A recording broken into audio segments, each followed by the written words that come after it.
लबैक या रसूल अल्लाह का नारा लगाना तो कोई जुर्म नहीं, हमारी जान माल आल हम हर सब कुछ कुर्बान है। हर मुसलमान जो है इसके ऊपर तो कोई कंप्रोमाइज़ नहीं कर सकता। हाफिज़ साद हुसैन रिजवी जो हैं शुरू में ये पार्टी इनके भी कोई पॉलिटिकल इस तरह की नहीं थी, लेकिन एक सियासी बात है, अवामी लीडर है, लेकिन उन्होंने अवामी लीडर होने का हक अदा किया है। अब मसला ये है कि माले गनीमत है PTI का वोट, लीडरशिप छोड़ दी, अब ये लड़ाई है सारी माले गनीमत की। बिस्मिल्लाहिर्रहमानिर्रहीम, अस्सलामु अलैकुम नाज़रीन, रुख पाकिस्तान के साथ मैं हूँ आपका मेज़बान मुबारक अली। नाज़रीन, आज के इस व्लॉग में हम एक मेन टॉपिक पर बात करेंगे।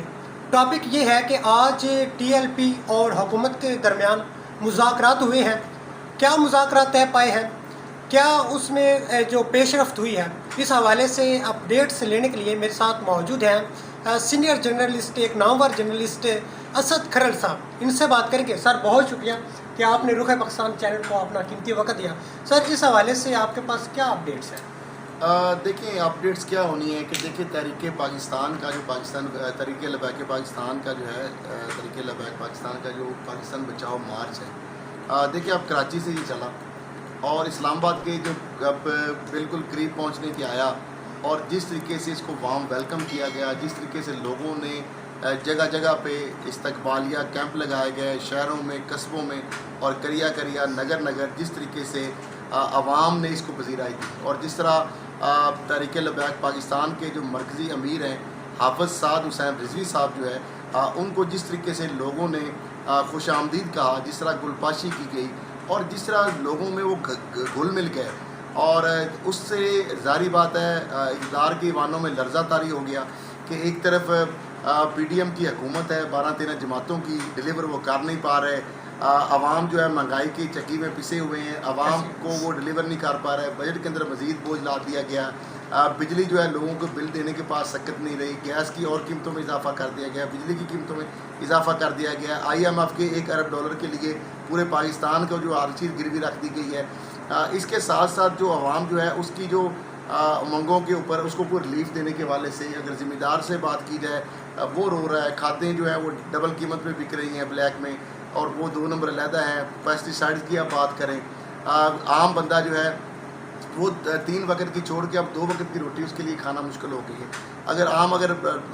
दिहाड़ीदार तबके की बात करें, छोटा मोटा जो वर्कर है, कहीं एम्प्लाई है, वो भी अगर उसकी 20-25 हज़ार तनख्वाह भी है तो 10-15 हज़ार तो आप पेट्रोल के ही लग जाता है। तो जाहिर बात है जिस रेट पे है, इस तरह ज़िम्मेदार जो है अगर वो डीजल चला के अपना ट्यूबवेल चलाते हैं तो डीजल कहाँ पर पहुँचा होगा। ये सारी जो चीज़ें हैं, मैं समझता हूँ कि ये चीज़ जो हुकूमत हो पूरी तरह नाकाम हो चुकी है। देखिए, ये मनसूबाबंदी तो कर रहे हैं, कोई बिलावल को वज़ीर-ए-आज़म बनाने के ख्वाब देख रहा है और तो ख्वाहिश का इज़हार कर रहा है, और दूसरी तरफ जो है नवाज शरीफ अपनी जानशीन जो बेटी है मरीम उनको, और वो वज़ीर-ए-आज़म उनके जो साथ के जो लीडर हैं या उनके साथी जो हैं ख़वातीन या जो उनके जो रहनुमा दीगर हैं, वो कहते हैं जी मरीम नवाज़ और पाकिस्तान की आवाज़, और उनको वज़ीर-ए-आज़म बनाने के चक्करों में PTI जो है साना 9 के बाद नो डाउट एक पॉपुलरिटी का ग्राफ था उनका, और वो वोट बैंक भी था, सब कुछ था, सोशल मीडिया के लिए बड़ी एक्टिविटी थी, लेकिन साना 9 मई के बाद उनके अपने इतने बुजुर्ग या मोहदेदार सारे साथ छोड़ के क्योंकि वो काम उन्होंने किया, वो तो हमारा मुल्क का दुश्मन जो है, अजली दुश्मन, या हमारे मुल्क की जो एंटी जो एजेंसीज हैं, इंटेलिजेंस या हॉस्टाइल या दीगर जो मुल्क दुश्मन कूदते हैं, वो अरबों डॉलर लगा के और सारे रिसोर्स इस्तेमाल करके हैंडल के जरिए, स्लीपर के जरिए, सहूलतकारों के जरिए, अपने एजेंटों के जरिए भी ये काम नहीं करा सकते। वो बैतुल्ला मसूद, TTP या दीगर हमारे मुल्क दुश्मन रहा, वो एजेंसियाँ मसाद और खाद और कोई और मुल्क दुश्मन जो एजेंसियाँ वो भी नहीं कर सकती। लेकिन KGB हो, कोई भी हो, जितनी भी आप एजेंसी अगर मुल्क दुश्मन जो भी हमारे मुल्क हैं या उनके इदारे हैं या एजेंसीज हैं, लेकिन दूसरी तरफ आप देखें कि ये एक ही दिन के अंदर एहतजाज, एक सियासी पार्टी की आड़ में एहतजाज, और उसके आड़ में ये सारे जो हमारी साज तनसीबात को, हमारे जो जना हाउस है, हमारा जो रेडियो पाकिस्तान के, देखें एक बड़ी अहम बात है कि जब भी कोई मुल्क दुश्मन किसी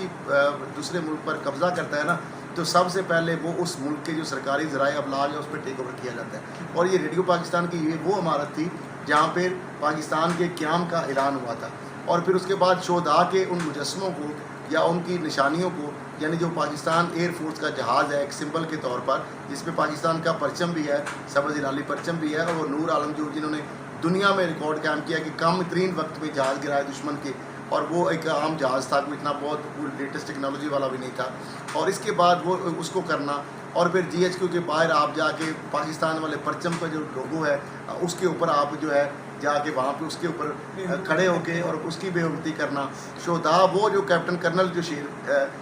शेर खान है, उसकी जो दुश्मन भी जो है उसकी तारीफ़ करते हैं, और उसको जिस तरीके से आपने किया, उनकी फैमिली के ऊपर क्या गुजरी होगी। फिर आपने जना उसके अंदर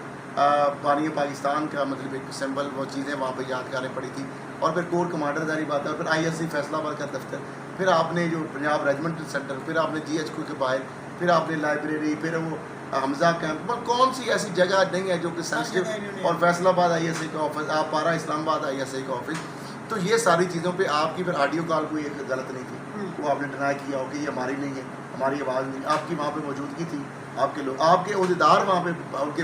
जो बयानात आए हैं इतराफ़ी बयान के, मैं मुसलमान पार्क में मनसूबाबंदी होती रही, और ये सारी चीज़ें। फिर कालों का रिकॉर्ड जो हमने 5 जून को प्रोग्राम में फैमिली खल में दिखाया, ये सारे किरदार 215 कालें मुसलमान पार्क से हुई, सारी मनसूबाबंदी साल से हो रही थी, प्लानिंग बनी, गाला में पहले उमर शीट बनाई गई, यहाँ पे ये चीज़ें। अब मसला ये है कि मालिक गनीमत है PTA का वोट, लीडरशिप छोड़ दी, अब ये लड़ाई है सारी मालिक गनीमत की। नो डाउट कि तरीके लबैक पाकिस्तान पहले भी आपको पता है उसके पास वोट बैंक बहुत ज़्यादा है, लेकिन उनके पास कॉन्स्टिट्यूंसी जो पॉलिटिक्स है ना, जो कॉन्स्टिट्यूंसी के अंदर हलकों के अंदर जो है UC लेवल पे इस तरह मतलब पंजाब असम्बली के हल्के जो हैं या कौमी असम्बली के जो हल्के हैं मुल्क भर में, वहाँ पे उनका वो एक फुकदान था, लैक था। खादम रिजवी साहब आपको पता है कि वो भी अलामा साहब जो शहीद हैं, तो उनका भी आपको पता है कि वो मजहबी उनका अपना, और इश्क रसूल में जिस तरीके से रसूल में वो उनका उधर था, सियासी या पॉलिटिकल उनके कोई इल्ज़ाम नहीं थे। अच्छा, इसी तरीके से हाफिज़ साद हुसैन रिजवी जो हैं, शुरू में ये पार्टी, इनके भी कोई पॉलिटिकल इस तरह के नहीं थे, लेकिन एक सियासी बात है, अवामी लीडर है, लेकिन उन्होंने अवामी लीडर होने का हक अदा किया है। देखें बिलावल का भी आपने लॉन्ग मार्च देखा, लेकिन क्या बिलावल को मिलने की किसी की जरूरत थी? एक ड्रोन को उनकी बहन को पता नहीं चल गया, उसके बाद उनकी शामत आ गई, और फिर जिस तरीके से टाल टैक्स पे नहीं दिए जा रहे थे। वीडियो आपकी बात में कट कर रहा हूँ, वीडियो ज़्यादा लेंथ हो रही है, मैं थोड़ी सी आपने बात सवाल वो किया, अब सवाल मज़ाकरात से ऊपर हूँ। जिसे कि एक तरफ आप वज़ीर दाखिला की सरबराही में, फाकी वज़ीर दाखिला राना सनाउल्लाह की सरबराही में हुकूमत ने उनसे मज़ाकरात के लिए एक तो कमेटी बना दी, दूसरी तरफ से इनकी भी 5 रुकनी कमेटी बन गई। मसला ये, जब आपने मज़ाकरात करने हैं, उन्होंने एक तिल का गमला नहीं तोड़ा, कोई तफरकाबाजी की बात नहीं की, कोई इंतहा पसंदी की बात नहीं की, और उन्होंने किसी जमात के ऊपर, किसी क़यादत के ऊपर कोई बुतान तराजी नहीं की। बड़ी अच्छी अच्छी बातें की उन्होंने, और उनके मुतालबात भी कोई नाजायज़ नहीं है। देखें, लबैक या रसूल अल्लाह का नारा लगाना तो कोई जुर्म नहीं, हमारी जान माल आल हम हर सब कुछ कुर्बान है, हर मुसलमान जो है इसके ऊपर तो कोई कंप्रोमाइज़ नहीं कर सकता। अब दूसरा आपने देखे कि जिस तरह एक मुज़ाकरात वाला, दूसरा ये है कि आप इनको क्या चाहते हैं कि ये कोई ऐसा मतलब रिएक्शन आए उनकी तरफ से, तो शाद रिजवी साहब की जानब से तो आ गया है कि हम कोई ऐसा रिएक्शन नहीं करेंगे, लेकिन हुकूमत कंटेनर भी लगा रही है, और मैं समझता हूँ इनको भी चाहिए कि हुकूमत से प्रेमिसेस जो है उसका बाकायदा। तो अभी जिस तरह मैं बात कर रहा हूँ, देखिए तहरीक लबैक पाकिस्तान को भी चाहिए कि वो भी अपना जिस तरीके से बाकी जमातें सियासी जो है, अगर उन्हें इस्लामाबाद में करना है, पिंडी में करना है, मुकामी जो इंतज़ामिया है पुलिस से बाकायदा दरख्वास्त दें और सिक्योरिटी अरेंजमेंट पूरे। इस तरह हुकूमत को भी चाहिए कि इस तरीके से उनको मुश्तिल ना करे, इश्ताल अंगेज़ी ना करे, और पीसफुली। और दूसरा उनके मुतालबात जो हैं वो तहरीक लबैक की जानब से कहा गया है, जो मज़ाकरात हैं, जो मेरे पास खबरें आ रही हैं, जो ज़राए से पहुँची हैं, या अब तक की जो अपडेट्स हैं, इस पे के बाद में भी कुछ पेशरफ्त हो जाए, जब तक कि मैं रिकॉर्ड हम कर रहे हैं, अपलोड बाद में भी उस वक्त तक कोई मेन को और भी हो सकती है पेशरफ्त। लेकिन बहरहाल उसमें यही है कि जो तहरीक लबैक पाकिस्तान ने मुज़ाकरात जो है, जो हुकूमत को मुतालबात रखे हैं, और उसमें आफिया सिद्दीकी के वाले से भी उन्होंने कहा कि वो वापस लाया जाए, तो मुज़ाकराती टीम ने कहा कि ये तो हमारे पास की बात नहीं है। पेट्रोल के वाले से ऑलरेडी उन्होंने कहा कि 8 रुपये रिजेक्ट, तो वो तो हुकूमत मानने के लिए तैयार है। और ब्लैकआउट मीडिया के वाले से, सोशल मीडिया के वाले से, और बाकी जो स्पेस, उनको भी लेवल प्लेइंग फील्ड दी जाए, जिसका ये तकाजा करते हैं। तो बहरहाल देखते हैं, बहरहाल ये है कि ये एक इमर्जिंग फोर्स है। अब ये सारे माले गनीमत को जो PTI जो है वो तो माइनस उसके ऊपर क्रॉस लग गया है, जो सूरत नज़र आ रही सन 9 मई के बाद। पीपल्स पार्टी और नून लीग के पास उतना वोट बैंक नहीं है। नून लीग जो है उनके ऊपर जो इनका बयानिया है, जो मुमताज़ कादरी के हवाले से जो शहीद हैं, जो नवाज शरीफ की हुकूमत की जो खात्मा है, ये क्लेम जारी बातें करते हैं कि ये जो काम उन्होंने किया, इस वजह से उनकी इस तरह इमरान खान के उनके ऊपर पाबंदी लगाई 15 अप्रैल 2021 को, तो उस पर इमरान खान के साथ भी नहीं। तो अब ये है कि किस तरीके से इनका बयानिया, अगर इस तरीके से PTI के साथ देंगे या नून लीग का साथ देंगे, तो नून लीग चाहती किस तरीके से भी कि सीट एडजस्टमेंट की जाए इनके साथ, जो अभी मुझे खबरें मिल रही हैं। लेकिन आप देखते हैं कि ये सीट एडजस्टमेंट करते हैं या ये खुद से अपना इलेक्शन लड़ते हैं। बहरहाल वोट बैंक है, आवाम का राब्ता मुहिम जो है, ये मैं समझता हूँ कि इंतखाबी अवामी राब्ता मुहिम जो है उसी सिलसिले की एक कड़ी है। तो बहरहाल मैं समझता हूँ कि एक अच्छी चीज़ जा रही है कि अभी तक उनका कम अज़ कम कोई स्टाल अंगेज़ी को वायलेंस नहीं आई, और मैं उम्मीद भी करता हूँ कि नहीं आनी चाहिए। और हुकूमत को भी सब्र का मुजाहरा करना चाहिए, इस्तिकामत का मुजाहरा करना चाहिए, और जिस तरह पीछे उन्होंने कोई ऐसी हरकत नहीं की, आगे भी वो नहीं करेंगे, मुझे यकीन है। वरना ये साना मॉडल टाउन जो है, जिस तरह आपने 17 जून को की थी एपिसोड, यही हुक्मरान थे पंजाब और वफाक में, यही पार्टी थी। तो अब ये है कि दोबारा खुदारा इस तरह ना करें कि इन लोगों को जो है आप मजबूर करें। तो इसी के साथ मैं समझता हूँ कि काफ़ी चीज़ें मेरे ख्याल होगी होंगी। जी बहुत शुक्रिया सर, आपने अपना कीमती वक्त दिया। जी नाज़रीन, आपने असद खर साहब की गुफ्तगू सुनी है। बिलाशुबा साद रिजवी साहब जो है वो एक अवामी लीडर हैं। उनका जो फ्यूचर है वो ब्राइट होता जा रहा है। पहले इमरान खान थे, अब दूसरी तरफ ये अब TLP है। अब ऑन फ्यूचर ये देखते हैं कि उनके जो जायज़ मुतालबात हैं हुकूमत जो है वो पूरे करते हैं या नहीं करते हैं। अब देखते हैं, इस हवाले से हम फिर व्लॉग बनाएंगे। इस अपना और अपने साथ जुड़े प्यारों का ख्याल रखिएगा। अल्लाह हाफिज़।